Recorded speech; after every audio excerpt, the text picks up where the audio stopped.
Welcome back to the deep dive. We're going to be taking a deep dive into spyware. Oh, spyware. You sent us this YouTube video from Al Jazeera World called The Spy in Your Phone. Yeah. And it's honestly really kind of creepy. Yeah. It's basically about how our smartphones can be turned into surveillance devices without us even knowing. Well, you know what I find so fascinating about this is it really brings to light the whole connection between technology, governments, and invasion of privacy. Yeah. It's a global issue, and at the heart of it is this really potent spyware called Pegasus. Okay, Pegasus. So where do we even begin with something like that? Well, Pegasus is a type of spyware developed by this Israeli company called the NSO Group. Okay. It first made headlines back in 2016 when Citizen Lab, a cybersecurity watchdog, uncovered its use against Ahmed Mansour, a human rights activist in the UAE. So this wasn't just some theoretical threat. No. They were using this against real people. Exactly. And Mansour's case was like this warning. Yeah. He received a few suspicious text messages, and when he clicked on them, his phone was infected with Pegasus. Wow. And this led to his arrest. And actually, he's still in prison today. Oh, my God. So it highlights That's awful. the very real consequences of this technology. So how does this Pegasus spyware actually work? Well, It sounds like something out of a spy movie. it really does. The Yeah. video explains how Pegasus has actually gotten more sophisticated over time. Okay. So earlier versions relied on click and infect methods, Right. which means you had to actually click a bad link or open an infected attachment. Yeah.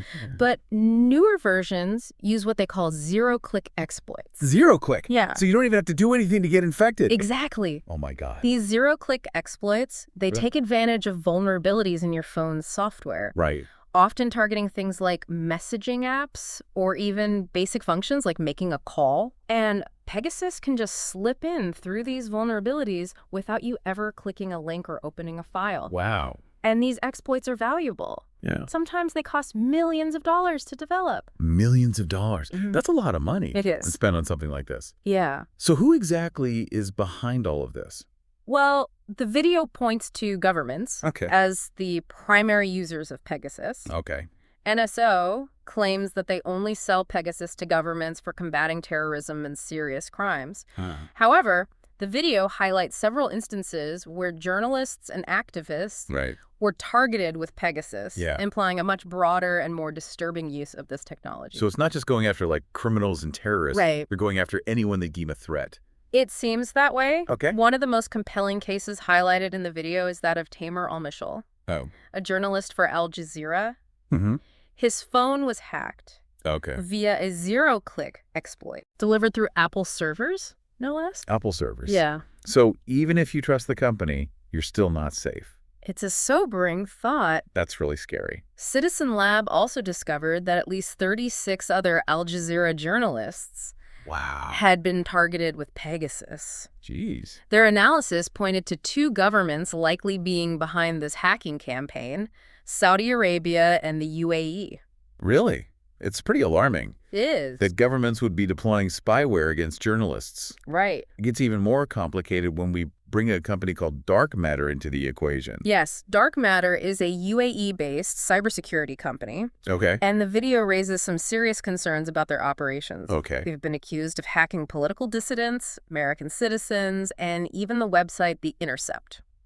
Wow. What's particularly interesting is their alleged employment of former U.S. intelligence officials. Wait, so former U.S. intelligence officials working for a foreign cybersecurity firm? That sounds like a conflict of interest. It certainly raises eyebrows. Yeah. While these former officials have denied any wrongdoing, their involvement with Dark Matter highlights the murky ethical and legal waters of cybersecurity and international espionage. Yeah. And it gets even more complex when you consider the recent normalization deal between Israel and the UAE.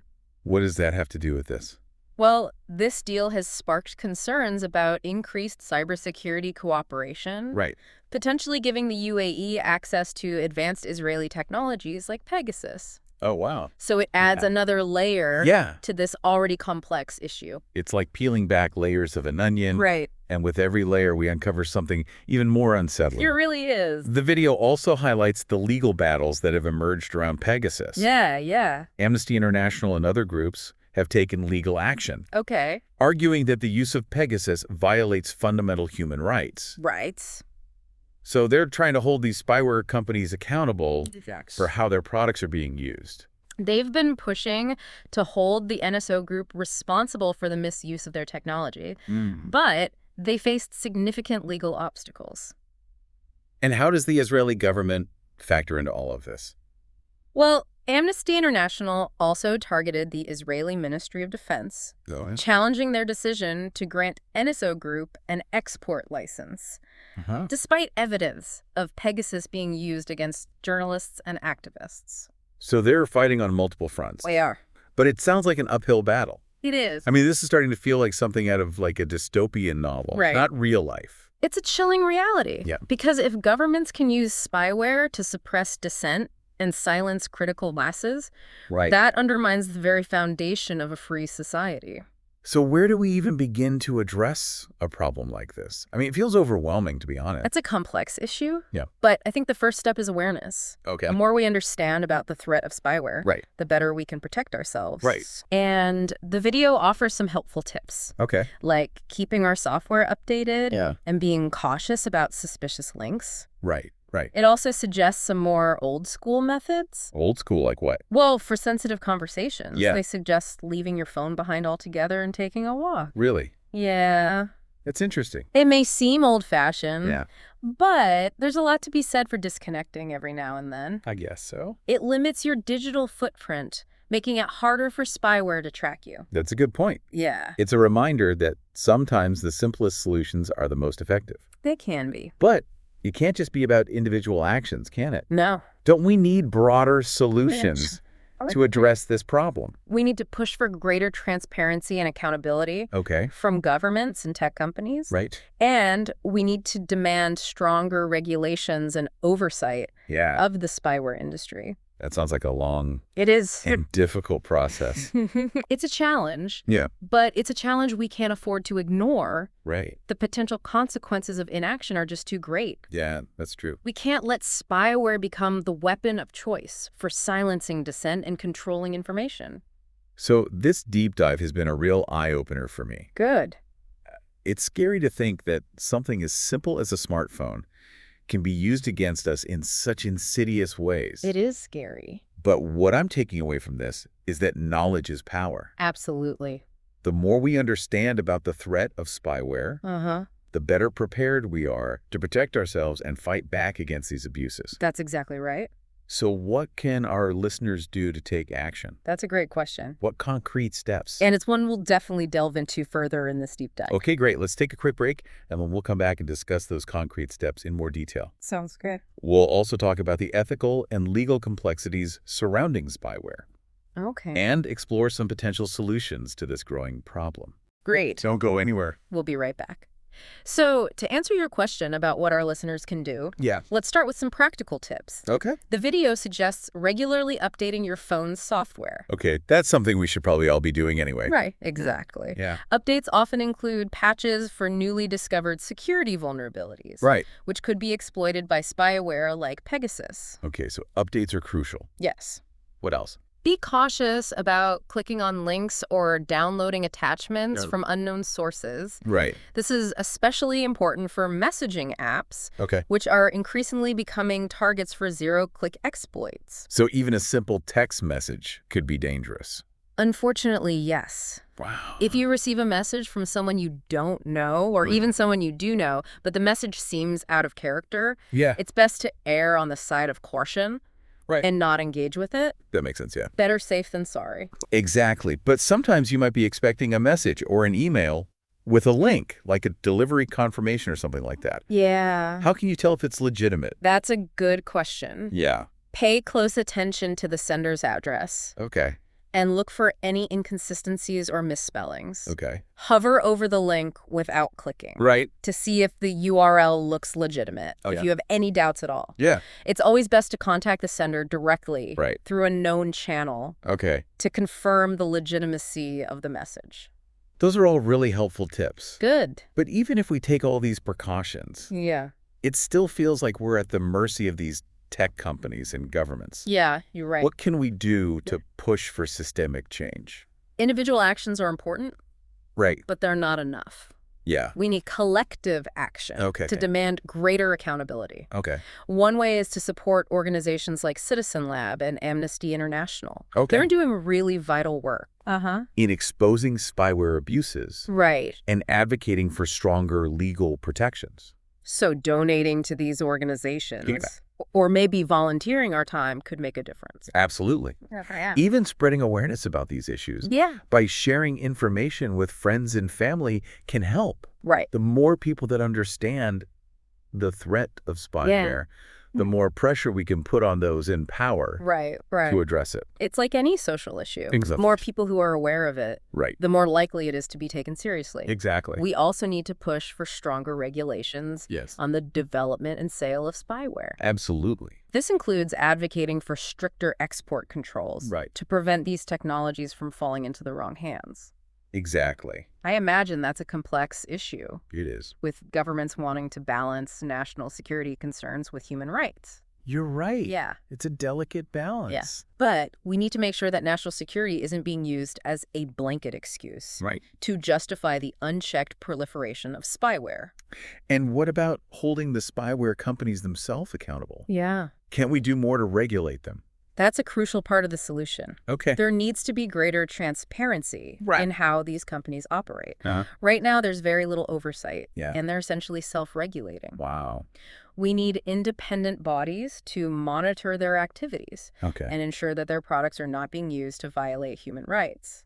And what about those former U.S. intelligence officials working for dark matter? Right. That seems like a huge ethical red flag. It's a very murky area. Yeah. There are questions about potential conflicts of interest. Yeah. And whether former intelligence officials should be allowed to work for foreign governments in such sensitive areas. Yeah. We need clearer guidelines and regulations to address these ethical gray zones. So it sounds like there are a lot of different angles to this problem. There are. It's not just about protecting ourselves individually. It's about advocating for broader societal change. Exactly. Yeah. We need a multi-pronged approach. Okay. Individual action, collective action, and systemic change. That's a tall order. It is. But it's clear that the stakes are incredibly high. They are. Yeah. The future of privacy, freedom of speech, and even democracy itself could depend on our willingness to confront this challenge head on. This deep dive has been truly eye-opening. Good. It's made me realize how vulnerable we all are to this kind of technology and how important it is to fight for our digital rights. It is. But it's also given me hope. Oh, good. It's shown that there are people out there fighting back. There are? And that we can all do our part to make a difference. I agree. So to our listeners out there, what's resonated with you the most in this deep dive? Yeah. What steps are you inspired to take to protect yourselves and your digital rights? We'd love to hear your thoughts. Remember, this is a conversation, not a lecture. Right. We're all in this together. We are. And we can learn from each other's experiences and insights. Absolutely. So let's keep the conversation going. Yes. Share your thoughts. Yes. Share your concerns. And most importantly, share your actions. Exactly. Because together, we can make a difference. You know, it's amazing how much we've uncovered. I know, right? In just this one deep dive. Yeah, it really highlights how complex the digital world is. One thing that really struck me in the video was the psychological impact of spyware. Oh, yeah. That's something we haven't even really talked about yet. No, we haven't. But it's so important. It's incredibly important. They talked about how just the knowledge that you could be under surveillance can have like a chilling effect on free speech. Absolutely, even if you haven't been directly targeted. Right. That fear of being watched can make you think twice about expressing your opinions or engaging in certain activities online.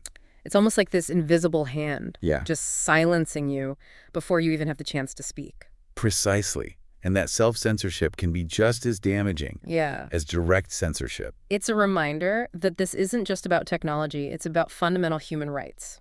It really is. And the right to privacy is essential for a free and open society. Absolutely. So what can we do to combat this sense of fear and reclaim our digital freedom? I think education is key. Okay, so you mean understanding how spyware works and how to protect ourselves? Yes, but also understanding our rights Right. and the legal frameworks that are in place to protect us. Right. Because knowledge is power. Exactly. When we know our rights, Yeah. we're less likely to be intimidated or silenced. So it's not just about being, like, tech savvy. Yeah. It's about being digitally literate. Yeah. I like that term, digitally literate. Yeah. It means we need to be informed, critical thinkers Yeah. in the digital realm. Yeah.